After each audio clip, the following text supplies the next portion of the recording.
তাহলে চলো এখন আমরা সবচেয়ে ইম্পর্টেন্ট সবচেয়ে গুরুত্বপূর্ণ রুলসটা নিয়ে আলোচনা করব, 9 নাম্বার রুলস।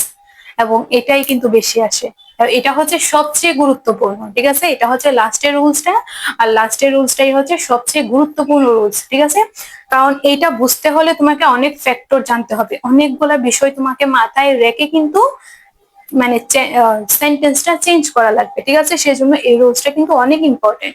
তাহলে চলো দেখি। দেখো, সাধারণ কোনো অ্যাফার্মেটিভ সেন্টেন্সকে নেগেটিভ সেন্টেন্স করার নিয়ম। সাধারণ কোনো অ্যাফার্মেটিভ সেন্টেন্স মানে কি? মানে ধরো এতক্ষণ যে তোমাকে আমি 8টা রুলস পড়াইলাম, এই রুলস এর মধ্যে কোনো কিছু পড়ে নাই। মানে কোনো মানে ধরো তুমি যে অ্যাফার্মেটিভ কে নেগেটিভ করবা, তুমি কোনো ক্লুই জানো না। মানে এখানে না আছে অ্যালোন, না আছে অনলি, না আছে মাস্ট, না আছে বোথ ডট ডট এন্ড, মানে কিচ্ছু নাই। এতক্ষণ যে রুলস পড়াইছে ওগুলোর মধ্যে কিচ্ছু পড়ে না। তখন তুমি এই রুলসটা ইউজ করা লাগবে, তখন তোমার 9 নাম্বার রুলস এর কাছে আসা লাগবে। তখন তোমাকে কি করতে হবে দেখো, যদি অক্সিলারি ভার্ব বা মডেল অক্সিলারি ভার্ব, ঠিক আছে, যদি অক্সিলারি ভার্ব বা মডেল অক্সিলারি ভার্ব থাকে, তখন অক্সিলারি ভার্ব বা মডেল অক্সিলারি ভার্বের সাথে নট বসাবো। ঠিক আছে, নট বসাবো প্লাস মূল শব্দটির বিপরীত শব্দ। এটা কিন্তু আমরা পরে আসছি, মূল শব্দটার বিপরীত শব্দ কি? অলওয়েজ এর রুলসে পড়ছিলাম, অলওয়েজ প্লাস শব্দ থাকলে তখন নেভার প্লাস তার বিপরীত শব্দটা বসাবো, ঠিক সেম। তাহলে মূল শব্দটির বিপরীত শব্দ মানে বুঝছো তো? যেমন যদি রিমেম্বার থাকে, রিমেম্বার থাকে তখন রিমেম্বারের বিপরীত শব্দ বসাবা ফরগেট। ঠিক আছে, যদি স্মার্ট থাকে এটার বিপরীত শব্দ বসাবা আনস্মার্ট। ঠিক আছে, তাহলে সাধারণ কোনো অ্যাফার্মেটিভ সেন্টেন্সকে নেগেটিভ করার নিয়ম, 1 নাম্বার নিয়ম হচ্ছে যদি অক্সিলারি ভার্ব বা মডেল অক্সিলারি ভার্ব থাকে, তখন ওই অক্সিলারি ভার্ব বা মডেল অক্সিলারি ভার্বের সাথে তুমি নট এড করবা, নট যুক্ত করবা। প্লাস আরেকটা কাজ করতে হবে, যে মূল শব্দটা থাকবে ওই শব্দটার বিপরীত অর্থ। যেমন যদি রিমেম্বার থাকে তাহলে হবে ফরগেট, যদি স্মার্ট থাকে হবে আনস্মার্ট, যদি আনস্মার্ট থাকে হবে স্মার্ট। ঠিক আছে, বিপরীত শব্দ লেখা লাগবে। এখন কথা হচ্ছে যে তোমাকে তো অক্সিলারি ভার্বটা চিনা লাগবে, মডেল অক্সিলারি ভার্বটা চিনা লাগবে। এখন তুমি যদি নাই চিনো, তুমি কেমনে বুঝবে এটা আছে কিনা? তো মডেল অক্সিলারি ভার্ব কোনগুলো আমি এখানে মুখে বলতেছি, আবার লিখেও দিব। Am, is, are, was, were, have, has, had, do, did, does, ওগুলো হচ্ছে অক্সিলারি ভার্ব। ঠিক আছে, যদি দেখো am, is, are, was, were, have, has, had, do, did, does, এগুলো কিন্তু অক্সিলারি ভার্ব। ঠিক আছে, তাহলে দেখো আমি কিন্তু এটা লিখে দিচ্ছি, তুমি যদি নাও জানো এই ভিডিও থেকে তুমি কিন্তু জানতে পারবা যে অক্সিলারি ভার্ব কোনগুলো। এবং এই গ্রামার আইটেম কিন্তু রুলস গুলো একটার জন্য না, প্রত্যেকটা গ্রামার আইটেম কিন্তু এই রুলস গুলো লাগবে। তাহলে দেখো অক্সিলারি ভার্ব কোনগুলো? Am, is, are, was, were, have, has, had, do, did, does, এগুলো হচ্ছে অক্সিলারি ভার্ব। তাহলে আশা করি তোমরা এটা লিখে ফেলছো। ঠিক আছে, এটা আমি মুছে দিচ্ছি। তারপর মডেল অক্সিলারি ভার্ব কোনগুলো? মডেল অক্সিলারি ভার্ব হচ্ছে can, could, shall, should, will, would, may, might, must, ought to, dare to। ঠিক আছে, তাহলে এগুলো হচ্ছে মডেল অক্সিলারি ভার্ব। কিছুক্ষণ আগে যেগুলো লিখেছি সেগুলো হচ্ছে অক্সিলারি ভার্ব, আর এখন যে লিখেছি can, could, shall, should, will, would, may, might, must, ought to, dare to, এগুলো হচ্ছে মডেল অক্সিলারি ভার্ব। তো তুমি যদি দেখো এই অক্সিলারি ভার্ব বা মডেল অক্সিলারি ভার্বের মধ্যে যে কোনো একটা আছে, তখন তুমি এটার সাথে নট বসাবা প্লাস মূল শব্দের বিপরীত শব্দ বসাবা। ঠিক আছে, তো চলো এটার এক্সাম্পল দেখি। যে দেখো রহিম ইজ এ স্মার্ট বয়। তাহলে দেখো তো এতক্ষণ যে তুমি 8টা রুলস পড়ছিলা ওইটার মধ্যে কোনো কিছু কি আছে, যে কোনো ক্লু আছে যে ওইটাকে ধরে তুমি নেগেটিভ করবা? দেখো এখানে কিন্তু কিচ্ছু নাই, অনলিও নাই, এলোনও নাই, বোথও নাই, কিচ্ছু নাই। ঠিক আছে, তখন তোমাকে এই রুলস অ্যাপ্লাই করা লাগবে। তাহলে দেখো এখন দেখবো আমরা অক্সিলারি ভার্ব আছে কিনা। দেখো এখানে অক্সিলারি ভার্ব কি আছে? ইজ আছে, তখন ইজ এর সাথে আমরা কি লাগাবো? একটা নট। তাহলে রহিম ইজ not a এখন দেখো এখানে মূল শব্দ কি স্মার্ট, স্মার্ট বয়। এখন স্মার্টের বিপরীত শব্দটা লেখা লাগবে। স্মার্টের বিপরীত শব্দ কি? আনস্মার্ট।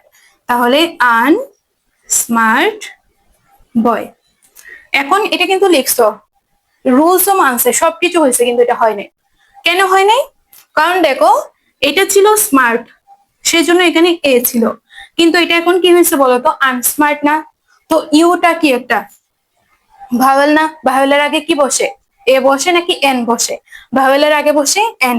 তো এই এটাকে চেঞ্জ করে কিন্তু তোমার এখন এন লেখা লাগবে। তাহলে দেখো তোমাকে কত দিকে খেয়াল রাখতে হবে, ঠিক আছে? গ্রামার আইটেম কিন্তু সব দিকে খেয়াল রাখবে, ঠিক আছে, তোমার হচ্ছে কিনা। তাহলে দেখো ছিল কিন্তু এ, এখন হয়ে গেছে কি এন, কারণ এখন স্মার্ট থেকে হয়ে গেছে আনস্মার্ট। এস ছিল কনসোনেন্ট, সেজন্য এ, কিন্তু এটা হচ্ছে আনস্মার্ট। ইউ আসছে, সেজন্য তোমার এটা হয়ে গেছে এন। তাহলে রহিম ইজ নট অ্যান আনস্মার্ট বয়। আশা করি তোমরা এটা বুঝতে পারছো, ঠিক আছে? দেখো এখানে ইজ কিন্তু অক্সিলারি ভার্ব ছিল, তাই আমরা ইজ এর সাথে একটা নট যুক্ত করছি। তারপর স্মার্টের বিপরীত শব্দ লিখছি আনস্মার্ট। আর এখানে এক্সট্রা একটা কাজ করা লাগছে কি, এটাকে এন বানানো লাগছে, ঠিক আছে? এটা হচ্ছে বেসিক রুলস আর্টিকেলের। তোমরা যখন আর্টিকেল পড়বা, আমি আর্টিকেলের উপর লেকচার দিব আশা করি তোমরা। তাহলে এখানে এর লিখছি এন লিখছি। তাহলে তারপর দেখো এরপরের এক্সাম্পলটা, তানহা রেসপেক্টস হিজ প্যারেন্টস। এটাকে কি করতে বলছে? নেগেটিভ। তাহলে দেখো এটা কিন্তু বাকি 8টা রুলস এর মধ্যে পড়ে নাই। তারপর এখানে বলো তো, এখানে কোনো অক্সিলারি ভার্ব আছে? Am, is, are, was, were, have, has, had, do, did, does কিছু আছে? এখানে কিন্তু কিচ্ছু নাই। তারপর মডেল অক্সিলারি ভার্ব আছে? Can, could, will, would, shall, should, may, might, must, ought to, dare to, এগুলো কিন্তু কিছু নাই। তখন তোমার এই 1 নাম্বার টেকনিকটাও কিন্তু খাটবে না, তখন তোমার 2 নাম্বার টেকনিকে আসতে হবে। 2 নাম্বার টেকনিকটা কি?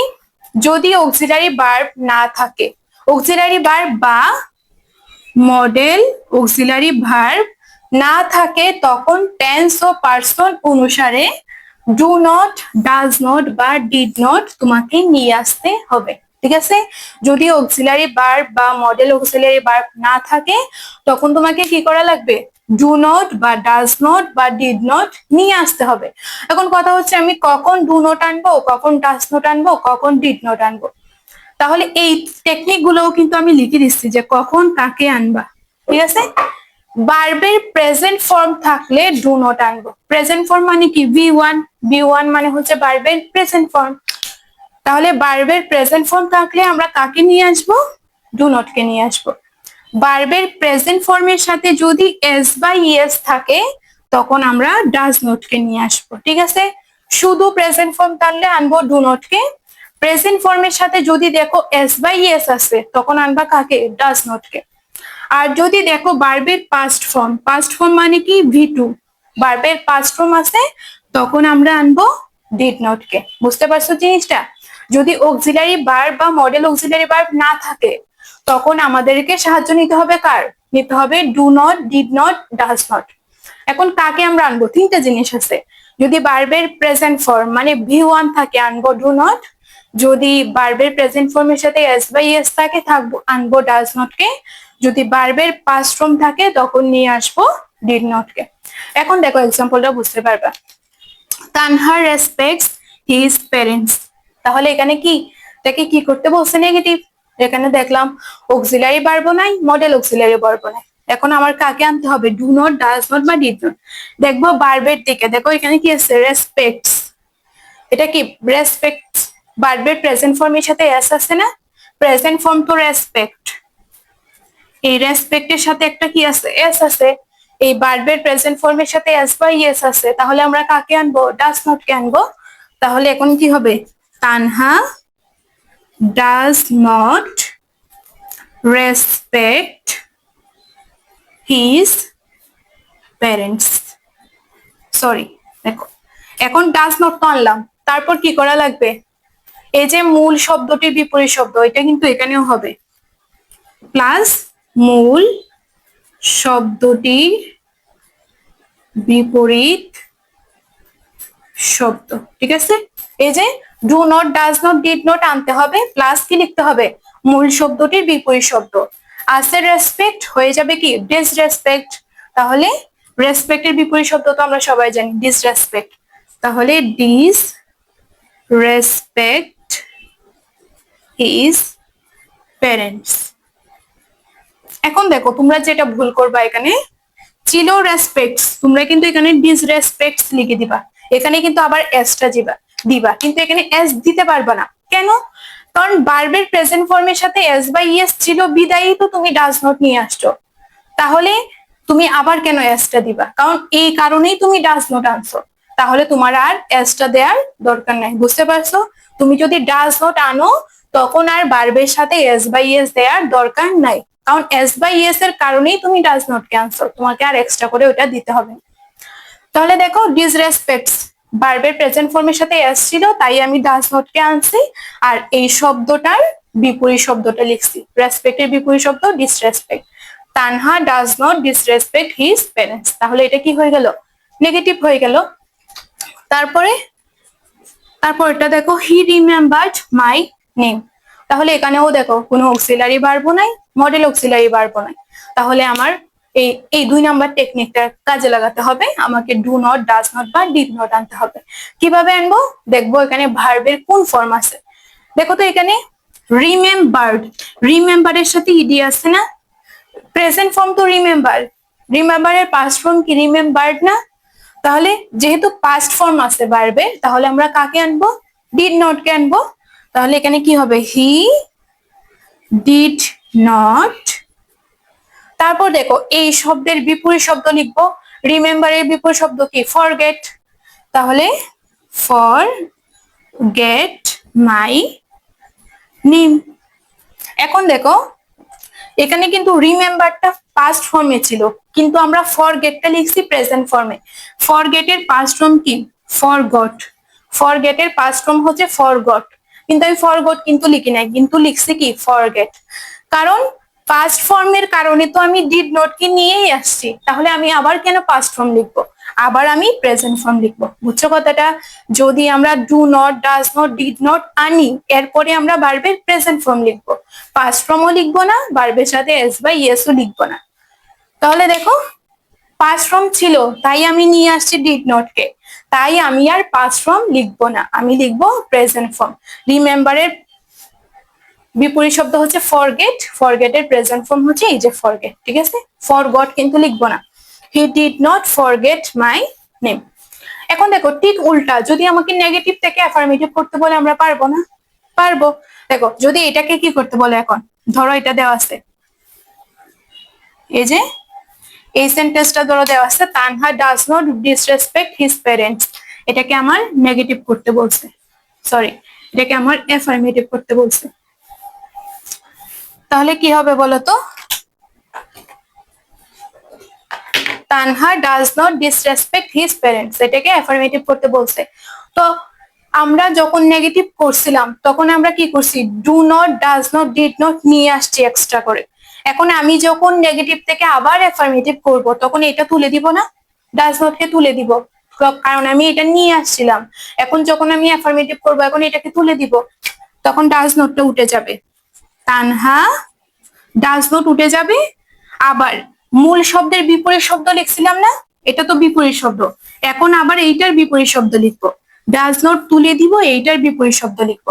ডিসরেসপেক্টের বিপরীত শব্দ কি? Respect, respect his parents. এখন দেখো এটাও কিন্তু তোমার হয় নাই, কেন হয় নাই? কারণ এটা ডাজ নট, দেখো ডাজ নট কেন আনছিলাম? ভার্বের প্রেজেন্ট ফর্মের সাথে এস বা ইএস ছিল, তাই আমরা ডাজ নট আনছিলাম। এখন ডাজ নট কে আমি তুলে দিছি, তাহলে কি আবার এস বা ইএস কে আমার আনা লাগবে না?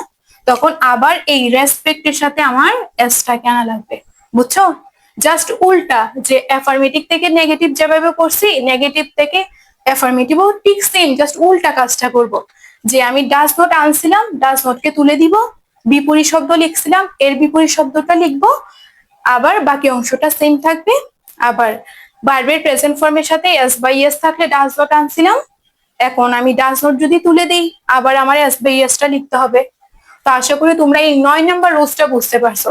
এই 9 নাম্বার রুলসটা বুঝতে গিয়ে কিন্তু অনেক কিছু আমার লাগছে, অক্সিলারি ভার্ব লাগছে, মডেল অক্সিলারি ভার্ব লাগছে, do not, did not, does not, এগুলো লাগছে। তো দেখো 9 নাম্বার রুলসটা কিন্তু অনেক ইম্পর্টেন্ট, আর এইটার বেসিকটা দেখবা পরের রুলস গুলোতে, মানে যখন এক্সক্লেমেটরি পড়াবো বা ইন্টারোগেটিভ সেন্টেন্স পড়াবো ওইগুলোতেও লাগবে। তো আশা করি তোমরা এতটুকু বুঝছো। যদি এই 9টা রুলস 1 থেকে 9টা রুলস মুখস্থ থাকে, মানে বুঝে বুঝে পড়ো, তাহলে তুমি অ্যাফার্মেটিভ থেকে নেগেটিভ বা নেগেটিভ থেকে অ্যাফার্মেটিভ যদি আসে, তাহলে আশা করি যদি 3টা আসে 3ই পাবা। এর কম যদি পাও তাহলে আর কোনো কথাই নাই, বলবো যে তোমরা ফাঁকিবাজি দিছো, তোমরা পড়ো নাই, লিখো নাই, কিছু করো নাই। ঠিক আছে?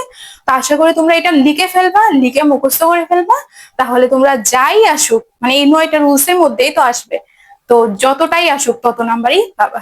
তো সবাইকে বেস্ট অফ লাক, আশা করি ভালো করে পড়বে।